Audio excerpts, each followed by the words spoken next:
से सिद्धि नमो अरिहंताणं नमो वैद्धाणं नमो आयै नमो वज्रायाणं नमो लोये नमः श्रीवर्धमानाय निर्धूतकलिलात्मने सालोकानां त्रिलोकानां यद्विद्यादर्पणायते।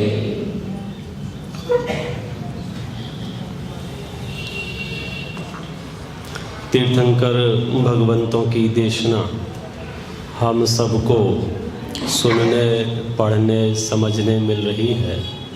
यही इस वर्तमान समय का सबसे पुण्य का उदय है। मतलब इस जन्म में सबसे ज़्यादा सौभाग्य तब फलित होता है जब तीर्थंकर परमात्मा ने जो कहा है वह मुझे जानने को मिल जाए।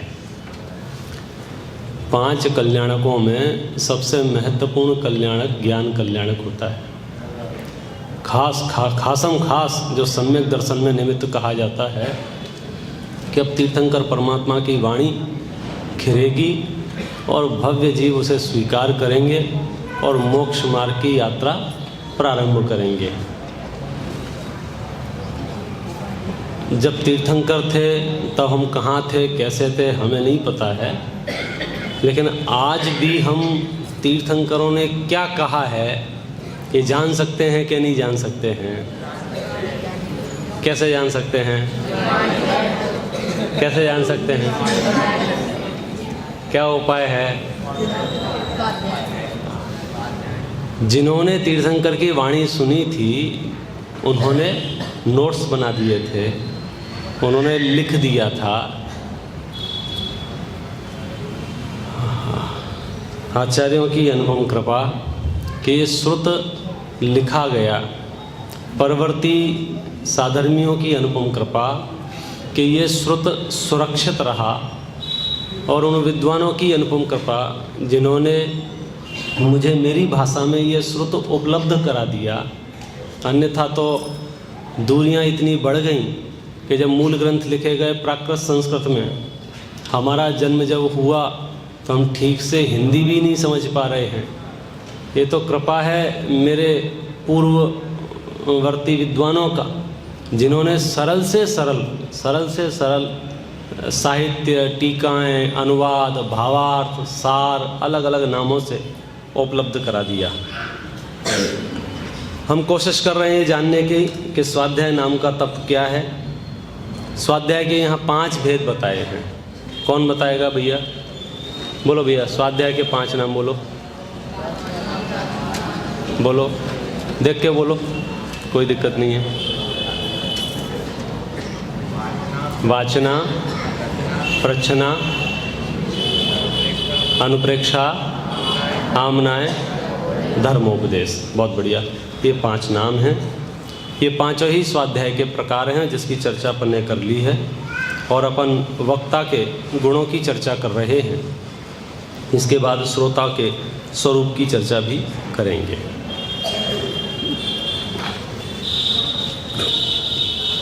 सबसे पहला गुण वक्ता का त्रिकालज्ञ होना चाहिए।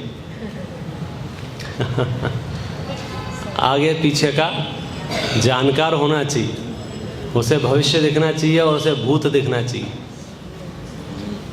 दूसरा गुण क्या है? चारों अनुयोगों के रहस्य को जानने वाला होना चाहिए। तीसरा गुण है लोक रीति का जानकार होना चाहिए। एक पंक्ति आपने सुनी होगी, यद्यपि शुद्धम लोक विरुद्धम ना करणीयम ना चरणीयम।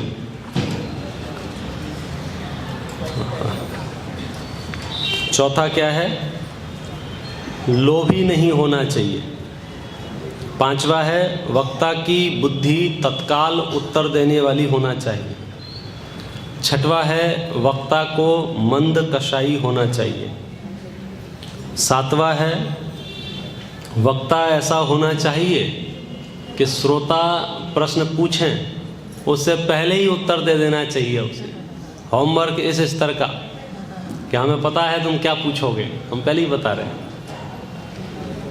8वां, वक्ता को सहनशील होना चाहिए। यदि वक्ता कठिन प्रश्न सुनकर, प्रबल प्रश्न सुनकर बौखला जाएगा, क्रोधादि करने लग जाएगा, तो श्रोता प्रश्न नहीं पूछ पाएंगे। वक्ता में प्रभुत्व होना चाहिए, क्योंकि यदि आप अपने से वक्ता को हीन समझोगे, कमज़ोर समझोगे, तो उससे शिक्षा ग्रहण नहीं कर पाओगे। वक्ता को दूसरे के मन को हरने वाला होना चाहिए। मज़ा आ गया ऐसा स्वर गूंजे उसका, जो सभी को प्रिय हो। जो श्रोताओं को अप्रिय होगा उसकी शिक्षा ग्रहण नहीं होगी। वक्ता ने यहाँ तक पढ़ लिया था। वक्ता ने स्वयं जिस विषय को अच्छी तरह से आगम से तथा गुरु परिपाटी से ठीक समझ लिया हो, उसी का व्याख्यान करना चाहिए। यदि स्वयं ने ही अच्छी तरह से पूरा नहीं समझा होगा तो वह दूसरों को कैसे समझा सकेगा। जो दीपक स्वयं प्रकाश रूप है वही घटपटादि पदार्थों को प्रकाशित करता है। जिसकी प्रवृत्ति व्यवहार में, परमार्थ में, धर्म में, लेने में, देने में, व्यापार आदि आजीविका में, भोजन वस्त्रादि में उज्ज्वल यश सहित हो, वही वक्ता हो। कितने कानून हैं। देखो, बोल तो कोई भी लेगा और बोल भी लेते हैं, लेकिन आप चाहते हो कि इसका रिएक्शन, इसका जो प्रभाव, इसकी जो प्रभावना वो कब समर्थ है, तब कब कायम रहेगी कि हर एंगल से जिसकी प्रवृत्ति व्यवहार में, परमार्थ में, धर्म में, लेने में, देने में, व्यापार आदि आजीविका में, यहाँ तक कि भोजन वस्त्रादि में उज्ज्वल यश सहित हो, वही वक्ता हो। जिसकी प्रवृत्ति मलिन होगी उसको वक्तापना शोभा नहीं देता। यदि प्रवृत्ति मलिन होगी तो वह जगत में मान्य नहीं रह जाएगा। जिसकी अन्य लोगों को ज्ञान उत्पन्न कराने की भावना हो, वही वक्तापना स्वीकार करेगा। जिसे दूसरों को समझाने की भावना नहीं होगी वह व्याख्यान क्यों करेगा। रत्नत्रय में चलाने में, रत्नत्रय मार्ग को चलाने में तथा रत्नत्रय मार्ग पर स्वयं चलने में जिसका उद्यम होगा, वही धर्म कथा कहने वाला वक्ता होगा। वक्ता में कोई लौकिक प्रयोजन होना ही नहीं चाहिए। ये बहुत कठोर कठोर और गंभीर मुद्दे हैं जिनका समझो आत्मावलोकन करके ही निर्णय लिया जा सकता है। हम जो सर्टिफिकेट तो कैसे बांट सकते हैं, किसी को कुछ भी लगता रहे, लगने से और होने से कोई लेना देना नहीं है। सेठ सुदर्शन पूरे गांव को अपराधी लग रहे हैं क्योंकि राजा ने रंगे हाथ पकड़ा है, लेकिन तुम्हारे लगने से सेठ सुदर्शन का कुछ नहीं बिगड़ेगा। लग रहा है कि नहीं लग रहा है? पूरे गांव को लग रहा है, यहाँ तक कि उनके घर वालों को भी लग रहा है। क्यों लग रहा है? क्योंकि ये सुनी सुनाई बात नहीं है, आंखों देखी है। रंगे हाथ पकड़े गए हैं, रंगे हाथ पकड़े गए हैं बावजूद भी तुम्हें लग रहा है ये अपराधी हैं, लेकिन वे अपराधी नहीं हैं। तो उन्हें जो फल मिलेगा वो अपराधी के अनुसार नहीं मिलेगा। क्यों? वे अपराधी है ही नहीं। तुम्हारा क्या दावा है? हमें तो लग रहे हैं। तुम लगते रहो, तुम्हारे लगने से कोई बात ही नहीं है कि सर्टिफिकेट देने का काम ही नहीं है। बात है आत्म अवलोकन का। वहाँ जाके आपको निर्णित करना होगा, क्योंकि हम निर्णय कर ही नहीं सकते हैं। हम कैसे निर्णय करेंगे? किसी की परिणति की, सम्यक दृष्टि और मिथ्या दृष्टि की, सामान्यतः चौथे गुणस्थान वर्ती की बाह्य परिणति लगभग एक जैसी है। लगभग एक जैसी। गुणस्थान प्रमाण जो बाह्य आचरण है सामान्य जैनी का और सम्यक दृष्टि, अवृत सम्यक दृष्टि का बहुत अंतर नहीं पड़ता है। प्रवृत्तियों में आजीविका उसके पास है, व्यापार उसके पास है, घर गृहस्थी उसके पास है, लेन देन उसके पास है, बातचीत उसके पास, सब कुछ है। शादी ब्याह उसकी हो रही हैं, बाल बच्चे उसके हो रहे हैं, कमाई धमाई वहाँ चालू, सब कुछ चालू है, तो आप शकल देख के तो निर्णय कर ही नहीं सकते हो, संभव ही नहीं है। इसलिए क्या करना, आत्मचिंतन करना और क्या करना। और जिसमें ये लक्षण दिखें उनकी शरण में चले जाना। अभी कहा ना, हाथ पकड़ लो तो गंगा पार हो जाएगी। और जिसमें लक्षण नहीं दिखे दूर से ही छोड़ देना। टोडरमल साहब ने लिखा है, गजब हो गया है इस जगत को क्या जाने, ये सांप से तो डरता है लेकिन कुगुरुओं से नहीं डरता है। लिखा है ऐसा, हाय हाय ऐसे शब्दों का प्रयोग किया है, 2 बार लिखा है हाय हाय। हाय हाय, यह सांप से तो डरता है लेकिन कुगुरुओं से नहीं डरता है। और फिर नीचे लिखा है, सांप तो यदि कदाचित काट लेगा और जहरीला होगा, कंडीशन अप्लाई, तो जाके आपका एक भाव खराब होगा, और कुगुरु तो बिना काटे ही। लिखा है, ऐसा अचेत करते हैं कि आपके सोचने और समझने की शक्ति खत्म हो जाती है। रत्नत्रय को चलाने में तथा रत्नत्रय मार्ग पर स्वयं चलने में जिसका उद्यम होगा वही धर्म कथा कहने वाला वक्ता होगा। वक्ता में अन्य कोई लौकिक प्रयोजन होना ही नहीं चाहिए। हाँ हाँ, टोडरमल साहब ने लिखे ना वक्ता के शुरुआत में स्वरूप, तो वहाँ कितनी चर्चाएं की है, ख्याति की, मान की, प्रशंसा की। इस लोभ से यदि कोई धर्म प्रभावना करे, वक्तापना करे, तो बोले वक्तापना शोभता नहीं है।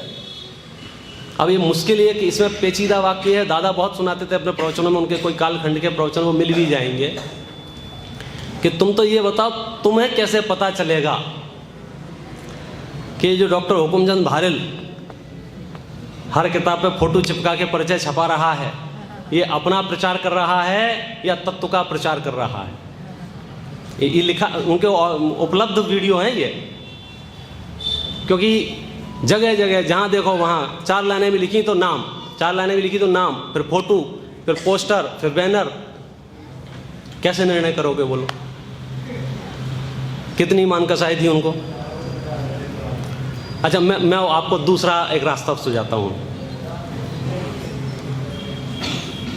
उनको कदाचित 1% मान लें, कितनी भी मान कसाई रही हो, उन्होंने जो काम किया है उस काम से तुम्हारा क्या नुकसान होगा, और उन्हें जो मान कसाई होगी उसका फल तुम्हें भोगना पड़ेगा कि नहीं पड़ेगा, ये बताओ।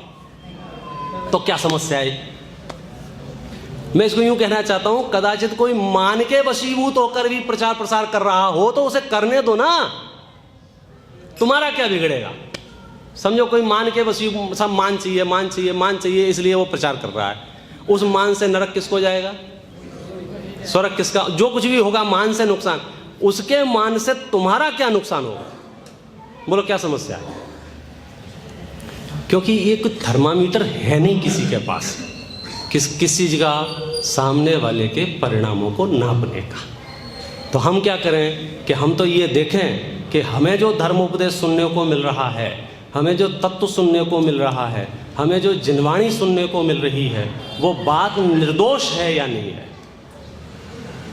कहीं वो बात में मिलावट तो नहीं है, कहीं पुण्य में धर्म तो नहीं बताया जा रहा है, कहीं मंद कषाय में मोक्ष की सिद्धि तो नहीं की जा रही है, क्योंकि वो फिर मूल मार्ग से भटक जाएगा, कहीं बाह्य सामान्य सदाचरण में ही संतुष्ट तो नहीं किया जा रहा है। वक्ता तो स्पष्ट होना चाहिए। कैसा स्पष्ट होना चाहिए? इस पे लिखा था ना, 2-3 पंक्ति पहले ही आया था। क्योंकि अगर उसके अंदर किसी भी जाति का लोभ होगा तो क्या करेगा? वो मन की नहीं करेगा, वो आपके मन की करेगा। टोडरमल जी ने जो भी लिखा, किसका लिखा? मन की लिखी उन्होंने। मन की लिखी माने उन्हें जो महसूस हो रहा था, उन्हें जो अनुभूतियां अंदर से आ रही थी, नहीं सच तो ये है, गलत ही है, ये सच है, ये गलत है, ये सच है, ये गलत है, एक एक पन्ना पढ़ते जाओ आपको दिख जाएगा। उसका परिणाम क्या हुआ ये भी आप सबको ख्याल में है। लेकिन उसके बावजूद भी परिणामों की परवाह नहीं है। क्यों परवाह नहीं है? क्योंकि उन्हें सत्य कहने में, सत्य बोलने में, सत्य बताने में आनंद आ रहा है। यदि आपके वक्तापने में किसी व्यक्ति के प्रभाव से, किसी व्यवस्था के प्रभाव से निरूपण में असत्यता आ रही हो, तब तो वक्ता को अगर महसूस हो कि निरूपण मेरे से गलत हो रहा है, माने किसी के प्रभाव में हो रहा है, तो उसे वक्तत्व तो नहीं देना चाहिए। और यदि ऐसा कोई वक्ता हो जो प्रभाव में बोलता हो, उसका हमें सुनना नहीं चाहिए। ये तो अपने आचार्यों की कृपा रही है। देखो, दो तरह से लोग दहशत में रहते हैं, मैं आपको बताता हूँ। हम ये कहते हैं तुम्हें जहाँ अच्छा लगे, जिसका अच्छा लगे, जब अच्छा लगे, जो जिनवाणी अच्छी लगे पढ़ो। लेकिन जो दो लोग दहशत में होंगे ना, उनका पहला कदम ये होगा, उनको सुन मत लेना, उनको पढ़ मत लेना, वहाँ चले मत जाना। आप समझे क्यों? क्योंकि वो दहशत है किस बात की? कॉन्फिडेंस ही नहीं है उन्हें अपने माल पर, भरोसा ही नहीं है उन्हें अपने तत्व पर। उन्हें लग रहा है कि यदि इसने गुरुदेव श्री का प्रवचन सुन लिया, यदि इसने सोनगढ़ का प्रवचन सुन लिया, यदि इसने जिनवाणी पढ़ ली, तो ये वापस नहीं आएगा। और हमें ये कॉन्फिडेंस है, तुम पूरे देश नहीं पूरे विश्व में घूम के आ जाओ, जहां जाना हो वहां जाओ, जिसको सुनना हो उसको सुनो। भैया तुम खुद संगी पंचेंद्री हो ना, तुम्हें महसूस होगा कि ये बात जो कही जा रही है ये कसाय बढ़ाने को या कसाय घटाने को। तो सामान्य नियम है, जो बात कसाय बढ़ाने को कही जा रही हो उसे छोड़ देना, जो कसाय घटाने को कही जा रही हो उसे स्वीकार कर लेना। बहुत पेचीदा नहीं है जैन दर्शन कि इसके लिए बहुत बौद्धिक विकास चाहिए। ये फरमानों के और फतवों का धर्म नहीं है, इसने ऐसा कह दिया उसने वैसा कह दिया। ये तो स्वपरीक्षित साधना है। सती घोष पुस्तक पढ़ी है ना, धर्म क्या है? स्वपरीक्षित साधना। स्वपरीक्षित साधना अभिषेक भैया, क्योंकि आप हो ना, तो आपके पास एक आंख है, आंख से आप निर्णय कर सकते हो कुर्ता सफ़ेद है कि काला है। कान है, उससे आप शब्द सुन सकते हो। नाक है, सुगंध दुर्गंध का निर्णय कर सकते हो। रसना इंद्रिय, भोजन बता सकते हो कैसा बना है। स्पर्श इंद्रिय, छू के देख सकते हो। इसके अलावा एक मन और है, उससे पूछो, वो बताएगा कि जो बात कही है वो मेरे हित की है या नहीं। तुम्हें किसी से सलाह लेने की आवश्यकता नहीं है। जहां आप सलाह लेने गए कि आप फंस जाओगे। क्यों? क्योंकि सबकी परिस्थितियां अलग, सबकी मानसिक स्थिति अलग, सबके गुणस्थान अलग, सब अपने अपने हिसाब। तुम क्या करो, मोक्ष मार्ग का निर्णय तो आपको स्वयं को करना होगा। हाँ, आप सलाहों से मार्गदर्शन दे सकते हैं, जैसे प्रक्षणा नाम के स्वाध्याय में कहा, बहुज्ञानियों से खूब पूछना चाहिए, बार बार पूछना चाहिए, रह के पूछना चाहिए। वक्ता में अन्य कोई लौकिक प्रयोजन होना ही नहीं चाहिए। वक्ता ऐसा होना चाहिए जिसकी बड़े बड़े ज्ञानी लोग प्रशंसा करते हों, क्योंकि बड़े बड़े ज्ञानी जिसकी प्रशंसा करते हैं उसके वचनों पर जगत दृढ़ श्रद्धान करता है। अब देखो एक एक बिंदु ऐसे दिए हैं कि आप वक्ता को सुनने आए हैं। क्यों सुनने आए हैं? घर में बोर हो रहे थे इसलिए, और कुछ काम नहीं था आपके इसलिए? अरे भाई साहब, हम अपने भव का अभाव करने का उपाय लेने आए हैं। तो किसके वचन मेरे हृदय में सीधे समा जाएंगे? जिस वक्ता की प्रामाणिकता हमारे चित्त में होगी। तो अभी जो कुछ भी कहा जा रहा है वो आपके हृदय में समा रहा है कि नहीं समा रहा है? समा रहा है। क्यों समा रहा है? क्योंकि आप पंडित सदासुखदास जी जैसे वक्ता को सुन रहे हो। आप समझे ना? और सदासुखदास जी के बारे में बड़े बड़े ज्ञानियों ने खूब प्रशंसा की है। आप समंतभद्र आचार्य को सुन रहे हो, धोखे में बताया ना कि विपिन जी को सुन रहे हो, फिर फंस जाओगे। समंतभद्र आचार्य जैसे वक्ता आपके सामने बैठे हैं, सदासुखदास जी जैसे टीकाकार आपके सामने बैठे हैं, जो जगत प्रसिद्ध हैं, जगत पूज्य हैं। इनके वचनों को परम सत्य मान करके स्वीकार करो और आप देखो कैसा आनंद आएगा। वक्ता को उद्धतता रहित होना चाहिए। यदि वक्ता उद्धत होगा तो सभी को अप्रिय हो जाएगा। उद्धत माने क्या अर्थ होगा उसका? हाँ, डांटने वाला। हाँ, मतलब उद्धत माने वो सहनशील की विपरीतता है। जिसकी सहन शक्ति कमजोर होती है तो हास्य कर सकता है, ठिठोली कर सकता है, हल्के स्तर के चुटकुले सुना सकता है, मतलब कुछ भी आपको वो कपिल शर्मा का शो बना देगा, कहो प्रवचन को, विषय चेंज हो जाएगा। उद्धत वक्ता लोक रीति, देश काल, श्रोताओं की सद्भावना, दुष्टता, प्रवीणता, मूढ़ता, सशक्तता, असशक्तता आदि सभी जानकर ऐसा उपदेश करे जिसे सभी लोग बड़े आदर से ग्रहण करें। लोक ज्ञाता हुए बिना यथा योग्य उपदेश नहीं होता। अभी सारे दरअसल जो विषय हैं ना, ये पूरे मनोविज्ञान के विषय हैं। जिन्होंने साइकोलॉजी की किताबें पढ़ी होंगी, बाल मनोविज्ञान, युवा मनोविज्ञान, वृद्ध मनोविज्ञान, पुरुष मनोविज्ञान, महिला मनोविज्ञान, पढ़ा लिखे का मनोविज्ञान, अनपढ़ का मनोविज्ञान, सुंदर का मनोविज्ञान, कुरूप का मनोविज्ञान, आप भेद पढ़ोगे, मतलब क्या कहना चाहिए, ऐसी ऐसी मोटी मोटी किताबें हैं और प्रयोग है उसमें। हम आपसे 20 प्रश्न पूछेंगे और 20 प्रश्न के बाद रिजल्ट आएगा कि आपका IQ लेवल क्या है, आपका मानसिक स्तर क्या है, आपकी शारीरिक उम्र कितनी है और मानसिक उम्र कितनी है। ये सारे वो उसमें फार्मूले हैं। इन सब से क्या होगा कि इन सब से वक्ता को पता होगा कि बोलना क्या है। नहीं तो क्या होगा, मैं फिर से 3 पंक्ति पढ़ता हूँ। क्या क्या चीज़ों को पता होना चाहिए वक्ता को। वक्ता को लोक रीति, देश काल, श्रोताओं की सद्भावना, दुष्टता आप देखो श्रोताओं की सद्भावना भी पता होना चाहिए और श्रोताओं की दुष्टता भी पता होना चाहिए। क्यों कि उतना ही बोले जूते नहीं पड़े। हाँ, दुष्टता मतलब जब तक आपको नहीं ख्याल में होगा कि मानसिक स्तर किसका कैसा है, तो आप कुछ भी कहोगे, हो सकता है आपका कहा हुआ सत्य हो लेकिन वो कषाय में कारण बन जाए।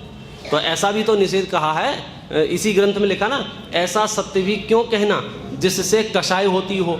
इसमें लिखा है ऐसा वचन मत बोलो जिससे आग लग जाए, जिससे समाज में द्वंद्व हो जाए। ये सब एक एक चीज़ लिखी है श्रावकाचार्य जिसने पढ़ा होगा। तो वक्ता की जिम्मेदारी है कि किन के बीच में बोल रहा है। श्रोताओं की सद्भावना, दुष्टता, प्रवीणता, मूढ़ता। अब सभा में कितने ही प्रवीण माने विद्वान बैठे हुए हैं और एक आध ऐसा श्रोता भी मेरी नज़र में आ रहा है जो गलती से आज पहली बार फंस गया है। तो अब उसकी सामान्य स्थिति है, इनकी बहुत विशेष स्थिति है। शक्तता, असक्तता, कोई बहुत समर्थ है, आप जो कहोगे हाँ जी हाँ जी हाँ जी, वो कहेगा भैया हमसे नहीं हो रहा है, हमसे नहीं हो रहा है। दोनों तरह के हैं। तो सभी को जान करके ऐसा उपदेश करे कि सभी उसे बड़े आदर से स्वीकार करें। प्रयोजन देखो, इसका सीधा सीधा अर्थ ये है, मैं यहाँ आधा पौना घंटा जितनी देर बैठा हूँ ये बताने नहीं बैठा हूँ मैं कितना बड़ा विद्वान हूँ। संस्कृत, प्राकृत और उसके अंदर का और अंदर का और अंदर का और अंदर का। अब वो श्रोता का स्तर बहुत अलग जाति का है और मुझे लग रहा है कि मुझे जितना ज्ञान है मैं सभी आपको अभी बता दूँ, तो वो मैच नहीं बन रहा है। मैच नहीं बन रहा, उसकी मुख मुद्रा से पता चलता है ना कि उसे समझ में आ रहा है कि नहीं आ रहा है। तो वक्ता की जिम्मेदारी है कि विषय को सरल करे। बहुत सरल लग रहा हो तो और उसको गूढ़ करे। दोनों ही, जरूरी नहीं है कि सरल ही सरल करे। अरे अब कितने ही बार ऐसा होता है कि अब बहुत सूक्ष्म सुनने बैठे हैं, कोई रुचिवंत, पढ़े पढ़ाए बैठे हैं, सुने सुनाए बैठे हैं, अब तो तुमको ABCD से शुरू कर दो तो बेचारे फिर वो बोर हो जाएंगे। दुर्लभ है भैया ऐसे वक्ता जितने गुण बताए हैं ना। वक्ता में कोमलता का गुण होना चाहिए। कठोर परिणामी के कठोर वचन आदरने योग्य नहीं होते हैं, उसे श्रोता सुनना नहीं चाहते हैं। देखो अब बात तुम्हारी सही है या गलत है, इसे कोई लेना देना नहीं है। वो क्या कह रहे हैं, सॉफ्ट होना चाहिए, मुलायम होना चाहिए। वक्ता को वक्तापने द्वारा धन, भोग आदि की इच्छा नहीं होना चाहिए। बोलो मोहित जी, तो फूल सूंघ के जिंदा रहेंगे क्या फिर? गजब ऐसे ऐसे विषय हैं, अगर इनके बारीकी में जाओ तो आपको पता चले कि सच में ये मार्ग सामान्य जीवों का मार्ग नहीं है भैया। सामान्य माने अरबों मनुष्य है इस धरती पर। मोक्ष मार्ग की रुचि, श्रद्धा, ज्ञान वाले कितने जीव हैं, और उसमें भी उन जीवों की बात कर रहे हैं जो अन्य जीवों को मोक्ष मार्ग पर लगाने के लिए तैयार हो रहे हैं। तो उनकी परिणति अगर उस स्तर की निर्मल ना होगी तो बात बन नहीं पाएगी। इसलिए उनके वक्तापने द्वारा धन के, भोग आदि की इच्छा नहीं होना चाहिए। वक्ता के मुख से अक्षरों का स्पष्ट उच्चारण होना चाहिए। स्पष्ट अक्षरों को बोले बिना समझ में नहीं आता। वक्ता के अक्षर ऐसे मीठे हों कि श्रोता को ऐसा लगे कि जैसे वक्ता ने कानों के द्वार से सभी अंगों में अमृत सींच दिया है। मतलब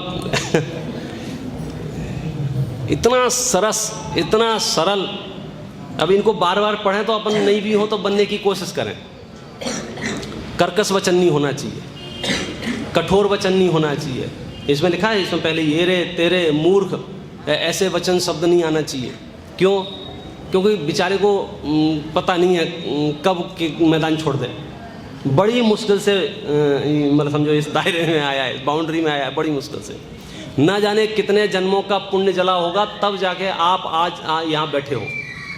सभाएं 12 महीने चलती हैं, लेकिन आपको सुनने का सौभाग्य बड़ी दुर्लभता से मिलता है। और उसमें भी फिर आपको बहाने मिल जाते हैं। क्यों नहीं आ रहे? उनने हमें टोक दिया था। क्यों नहीं आ रहे? उनने ऐसा बोल दिया था। क्यों नहीं आ रहे? अरे साहब हम 100 बहाने एडवांस में तैयार बैठे हैं।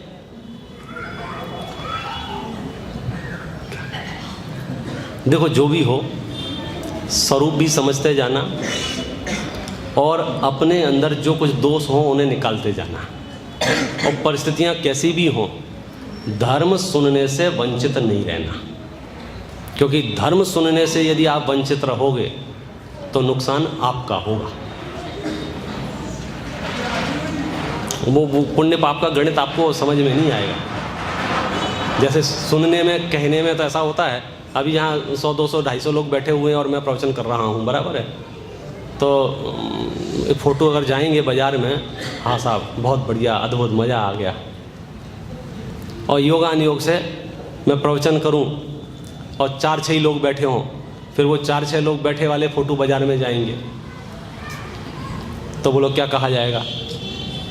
अब पंडित जी का पहले जैसा पुण्य नहीं रहा। अब पहले तो 200, 250 बैठते थे। अब तो जो है भाई 4-6 इनके जो चेला चपाटे हैं वही हैं और कोई नहीं। पंडित जी का पुण्य नहीं रहा। अब तुम्हें पता ही नहीं चल रहा है कि भाई साहब तुम्हारा पुण्य छीण हो गया है, सो तुम पंडित जी को नहीं सुन पा रहे हो।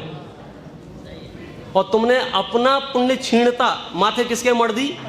पंडित के। ले भैया, लिखा है टोडरमल जी ने, आप तो महंत रहना चाहता है, दोष दूसरों को लगाता है। पुण्य छीण किसका हुआ? हमारा। तब तो हमें सुनने नहीं मिला। आरोप किस पे लगाया?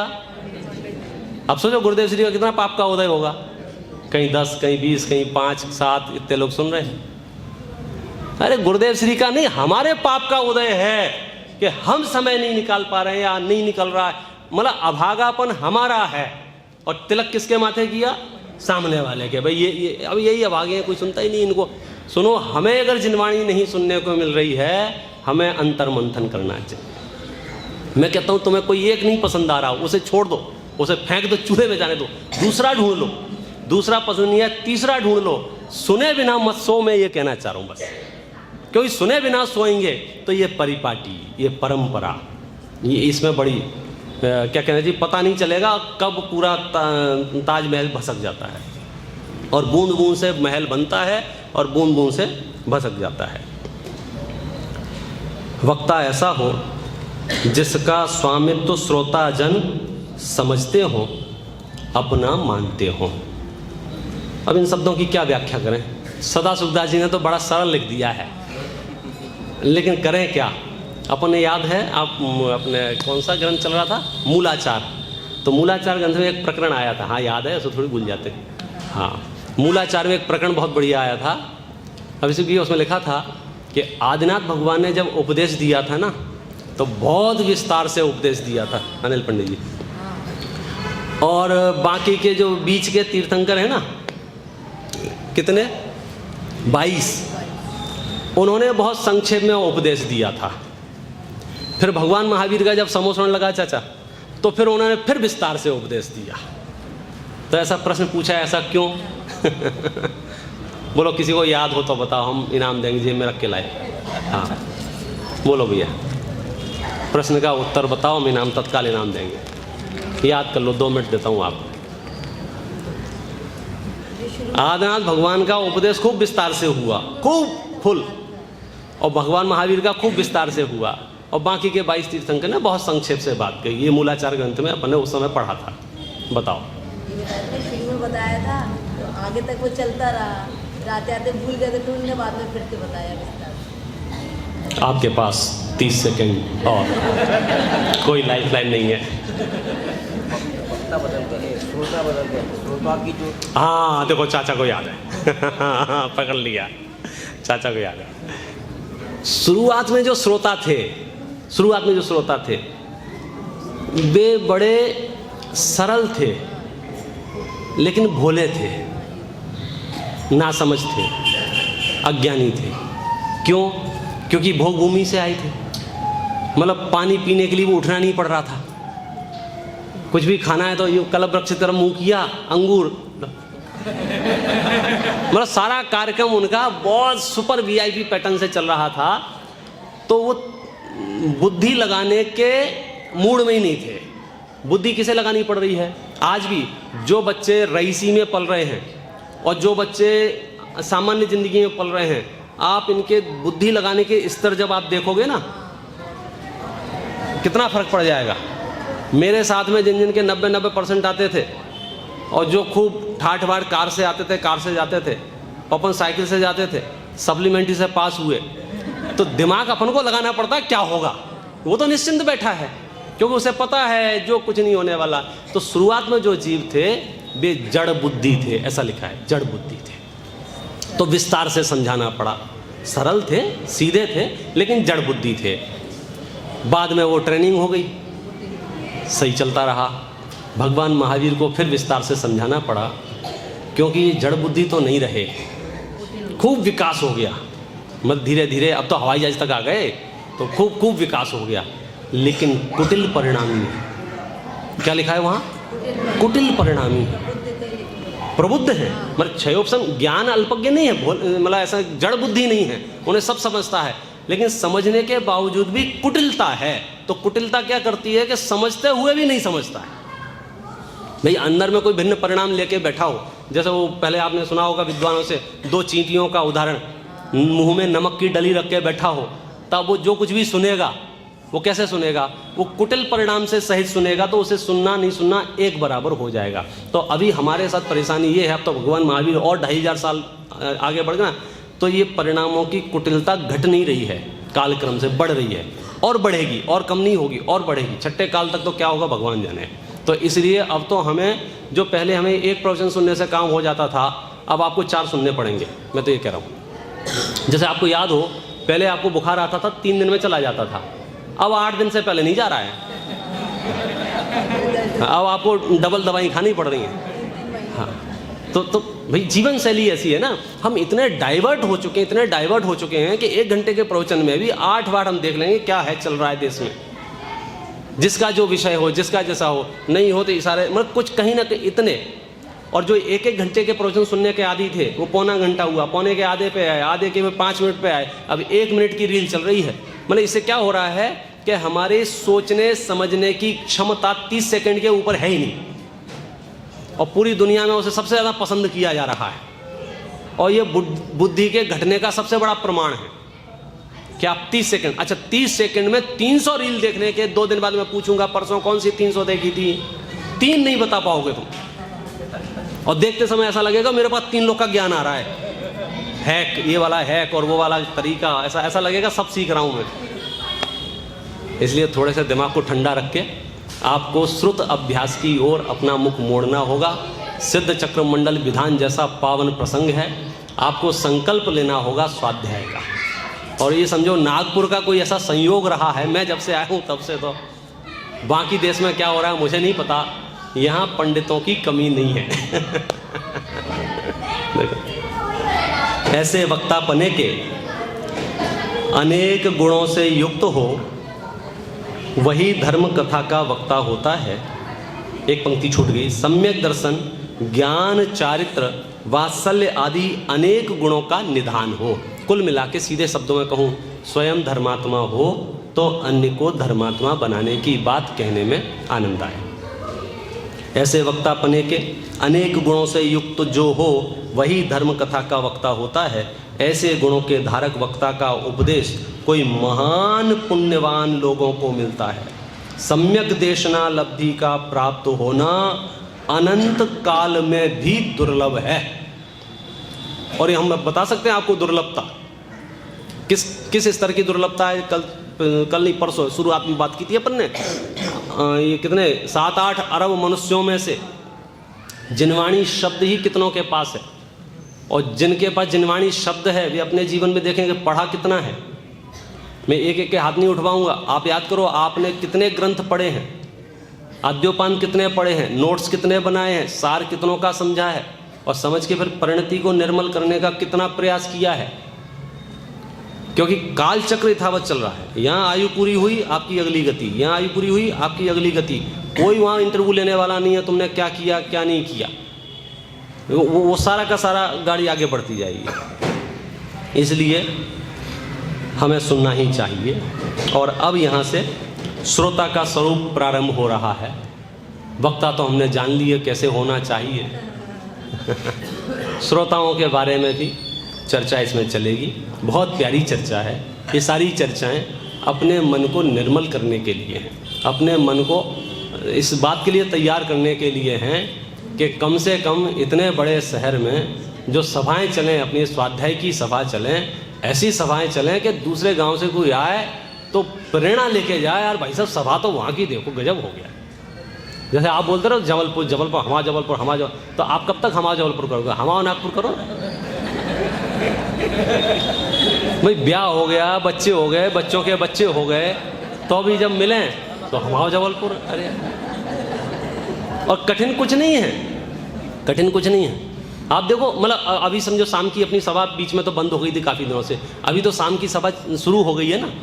तो पुरुषों की जो भी समस्याएं हों, आप लोगों को क्या समस्या है, अभी सबके एक रजिस्टर रख के विनीत जी सबके साइन करवा लो सिद्ध चक्र मंडल विधान के उपलक्ष्य में। अच्छा ऐसा नहीं आजीवन, सिर्फ किसी एक विषय को लेकर करा लो, 6 महीने का करा लो कि 6 महीने हम पूरी क्लास अटेंड करेंगे। बड़े बड़े स्वाध्यायी अपनी बहुओं को अगर बहुएं जुट जाएंगी तो भाई साहब हॉल में जगह ना मिले। मतलब संख्या नागपुर में इतनी है कि मैं कह नहीं सकता हूँ। मैं तो जिस गली से निकलता हूँ लगता है यार ये प्रवचन में क्यों नहीं आता ये। जिस गली से, जिस दुकान के सामने से, कल से मैं यहाँ से बीच में से 11 बजे उठ के जाऊँगा, जिसकी दुकान खुली मिलेगी अभिषेक जी साथ में चलना अपन रसीद लेके। अरे क्या मजाक है, कोई आपसे अपील कर रहा है, कह रहा है 8 दिन की बात है, कम खोल लो, आगे पीछे खोल लो, नौकरों से खुलवा दो, खुद यहाँ हाजिर रहो, सपरिवार हाजिर रहो। नहीं तो बात कैसे बनेगी। कुछ कहना सुनना है तो आमने सामने कहो, सुनो तो मज़ा आए, बात आगे बढ़ाओ। क्योंकि हम भी निपट जाएंगे, आप भी निपट जाओगे। ये धर्म की परिपाटी जीवंत रहेगी, ये जिन शासन जीवंत रहेगा। कषाएँ बहुत क्षणिक होती हैं, बातें बहुत क्षणिक होती हैं, चीज़ें बहुत क्षणिक होती हैं। शास्त्रों में स्पष्ट है, शत्रु मित्र बन जाते हैं, मित्र शत्रु बन जाते हैं। चुनाव से पहले माहौल देखते हो नेताओं को कैसा होता है, और सरकार बनाने का नंबर आता है, अभिषेक जी देखा है आपने, सब भूल जाते हैं किसने क्या कहा, कैसा कहा, क्योंकि उन्हें पार्टी दिखती है, उन्हें दिखती है कि हमारा मिशन चलना चाहिए, उन्हें दिखता है कि हम नहीं तो भसक जाएंगे। तो जो कुछ भी हुआ हो वो आप अपने यहाँ देखो, आप जितनी वॉशिंग मशीन जैनियों के पास है उतनी किसी के पास नहीं, भगवान कसम किसी के पास नहीं। मैं बता रहा हूँ आपको, नाम बता रहा हूँ वॉशिंग मशीन का। पहली वॉशिंग मशीन है रात्रिक प्रतिक्रमण, कि शाम से लेकर सुबह तक रात भर में जो कुछ भी दुश्चिंतन हुआ, दुर्विचार हुए हों, खोटे स्वप्न आए हों, सबका प्रायश्चित सुबह उठ के करें, 9 बार नमोकार मंत्र पढ़े। दैवशिक प्रतिक्रमण, दिन भर में जो पंचायत हुई हो, दिन भर में जो हो, सोने से पहले प्रतिक्रमण करे। मतलब ये तो हुआ रात्रिक और दैवशिक। इसके बाद चलो ठीक है, अगर कदाचित बिजी रहे हो और ऐसा है न वैसा है, पाक्षिक प्रतिक्रमण, 15 दिन में एक बार आप धो अपनी आत्मा को। कदाचित ना धो पाए हो तो मासिक प्रतिक्रमण, महीने भर में धो आप एक आत्मा को। क्या बात कर रहे हो, साल में 3 बार 10 लक्षण पर्व आते हैं, 3 बार अष्टानिका आती हैं। इतनी वॉशिंग मशीन धरती पर किसी के पास नहीं है, और फिर भी हम मेले मेले दिखें। तो नहा धो के बैठो, आराम से नहा धो के बैठो मने देखो। लेकिन अब उल्टी वो साफ नहीं करना, ये तो कोई विवेक नहीं है ना। तो ऐसे ही इस निकृष्ट काल में, निकृष्ट भूमिका में परिणाम जो आए गए, वे परिणाम आए गए हो गए। तुम तो वो को वही हो ना। इसलिए पुराने सभी भावों का प्रायश्चित करते हुए एकदम प्रसन्न चित्त से श्रुत जैसे बढ़ सकता हो, जिनवाणी जैसे बढ़ सकती हो, हमारे जीवन में जिनवाणी जैसे आ सकती हो, वैसे हमको सत्प्रयास करने चाहिए। अभी इसमें श्रोता का स्वरूप पढ़ेंगे और उसकी चर्चा अपन करेंगे। ओम नमः सिद्धे।